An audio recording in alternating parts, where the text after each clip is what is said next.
Hello everyone and welcome back to Milo Farms. Well, the garden's progressing very nicely, and today we have a video about pruning tomato plants.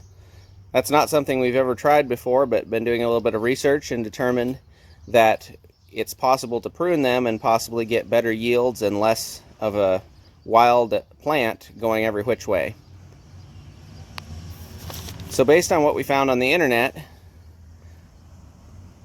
there's two different types. There's determinate and indeterminate. We'll explain more what those mean here in a minute, but what we went through and we made a list of each one.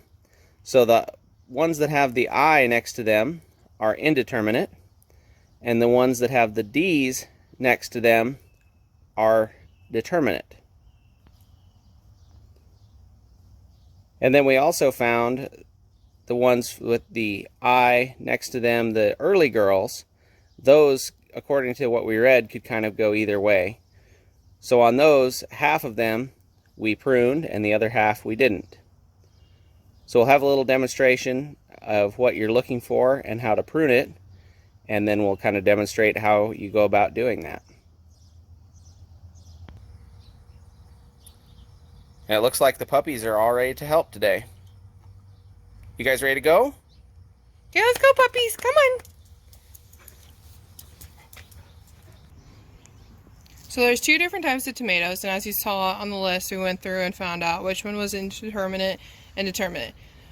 So essentially, determinate ones are tomatoes that only grow a certain height and width. So really trying to prune them back would potentially harm the produce and the amount of harvest you'd get. But indeterminate ones, they will continue to grow.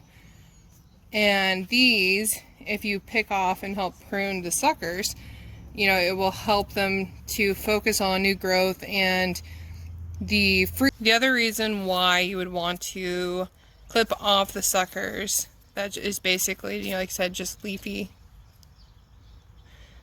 stems, is to allow airflow, more room into there for sunlight, and allow the pollinators to get to the flowers. So this is one of our indeterminate plants, and this is one that we've been pruning the whole way up, starting from when it was a little tiny baby. Essentially, when you're looking at the plant, there's an arm that makes a V, and your sucker, the one you want to pick, grows right out of the V, basically in its armpit. So if we look up here, you'll see that here's the V and here's the little sucker. So what we do is we pinch this out, and essentially it has the plant, instead of concentrating on growing another leaf here, it's growing, helping it grow taller, but then helping it concentrate on these flowers here to produce fruit.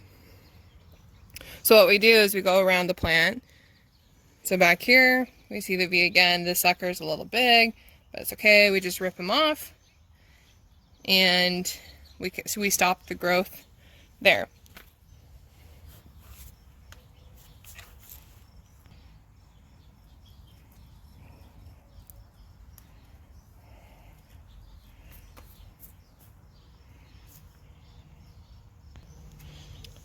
So essentially you want to go and prune all the suckers from the plant. I do this probably 2 times a week, just because, the suckers you sometimes don't see and all of a sudden they're an inch long. You want to make sure to get them. There's also different pruning mechanisms and procedures you can do. We haven't tried them this year. This is the first time. We're just starting with the suckers this year. But next year we're going to try, it's really beneficial to get the leaves off the ground and to prune at least 6 to a foot up off the ground. Supposed to be very beneficial for your plants, and it's just a different way to keep them healthy.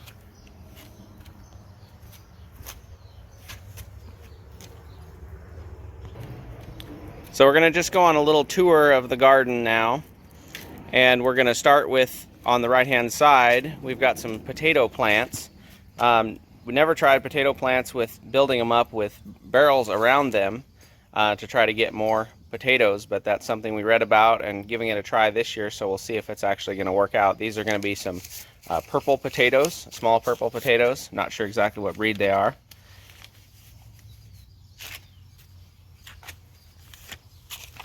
Then we have our 3 tomatoes. The first one is the early girl, which you can see they have probably the most onset of fruit in tomatoes. They do mature the quickest. We have a better boy, which is an indeterminate as well as our original Bonnie. Next we have basically our vines, and on the right we have our pole beans, which these have done extremely well. As you can see, they actually went over our 5 feet of vining material, and they're starting to go up the house, but hopefully soon they will have blooms and beans for us to start picking. Next we have our snap peas, which have been producing. Zoom up on them. And if you look closely, the top half of them all have pods, which, you know, are great to come out and just eat fresh.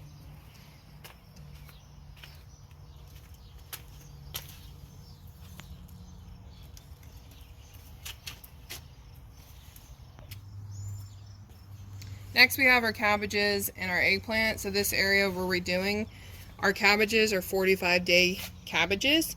So it only takes 45 days to get them, for them to grow ahead and ready for them to be harvested. So now that it's into July, you know, the heads we did have there were fully matured and pretty decent size. I mean, for a family of 4, it fed, you know, almost 2 to 3 meals.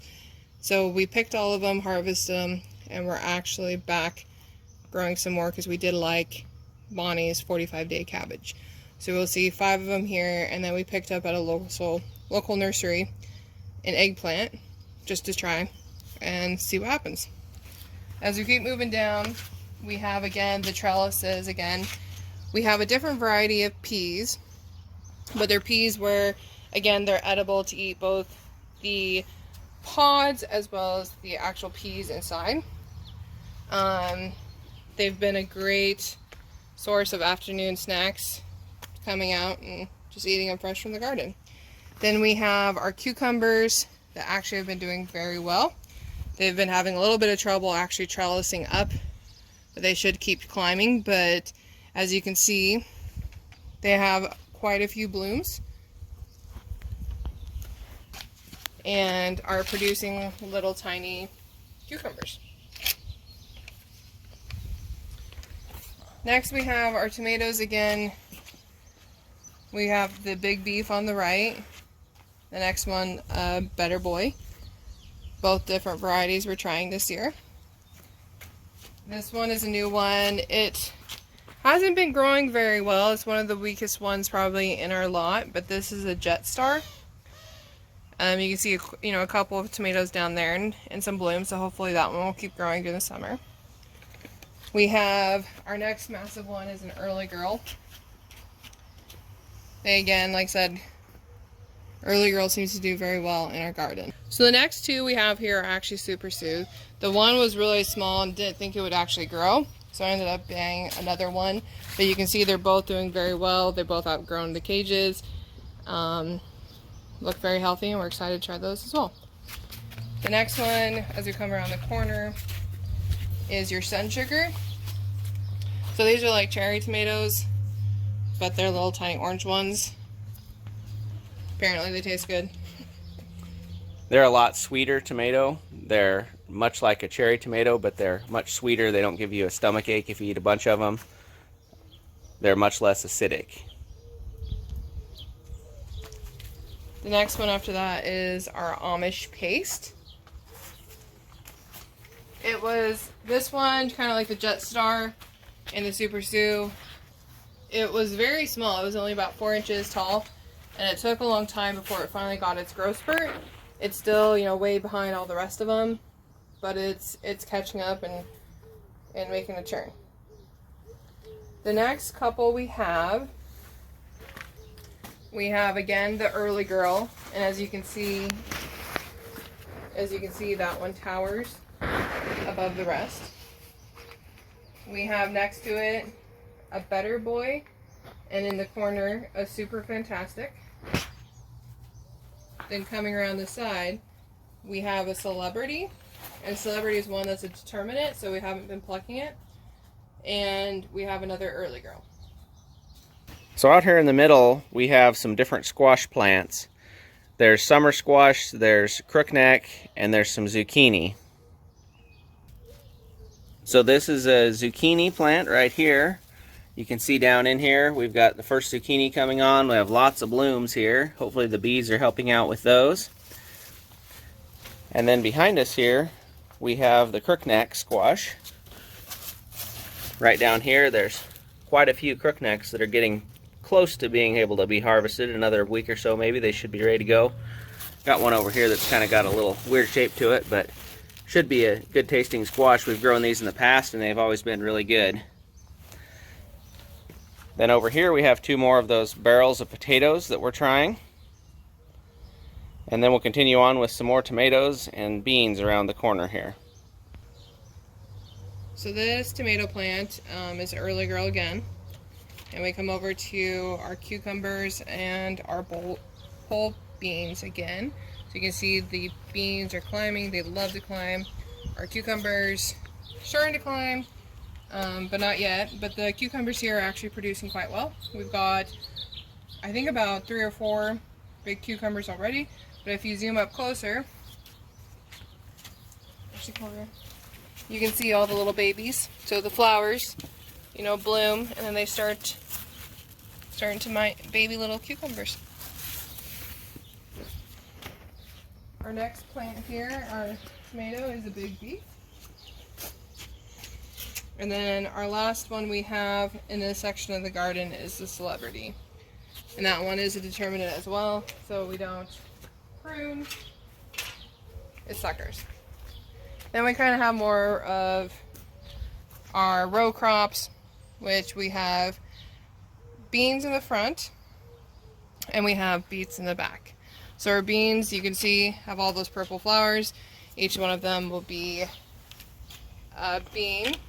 So they've just started to produce. We picked our first set yesterday.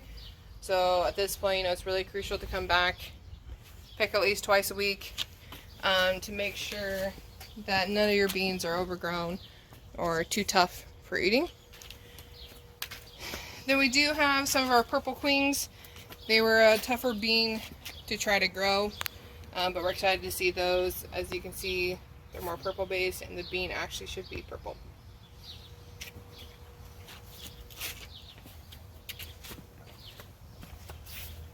Then right here we had some radishes. This square was all radishes. We harvested those already and went ahead and planted an extra cabbage plant that we had here. This was the 45-day cabbage. Then right here we've got some carrots. Not sure how they're doing so far. They're not in exactly a great spot. They don't have a lot of sun being in between the hot tub and the fence here, but they look like they're doing pretty well, at least the greenery wise, and here in a few weeks we'll see about trying to harvest a couple of those. So this is our last little section of the garden. It's a new area that we're trying to plant. So we decided basically to do some more squash, since they grow pretty easily. And then we did some other type of varieties of cabbages. So the cabbages we have, especially the big ones, there's 2 different types here, but the big ones are Dutch flat cabbages. Supposedly they take all summer to grow. So they look a little different than what the 45 days. 45 days, you can easily see, you know, the head of the cabbage form quickly. These are taking a little more time, but we're excited to see how they turn out at the end. The other squashes, they're the same as over there, mainly crookneck and zucchini. But this year we did to try this little guy. You can see there's a start. There's 2 starts there. This one is called a golden zucchini. It sounded fun, so we decided to try it. But again, like I said, the fruit comes on, and like any zucchini and squash, to each their own, but they taste better and are more tender when you do pick them immature. So that's kind of an update of the garden here, what we have so far. Everything's going well. Some new things that we're trying this year. But hope everybody enjoyed the video. We'll see you next time here at Milo Farms. Please like, comment, and subscribe.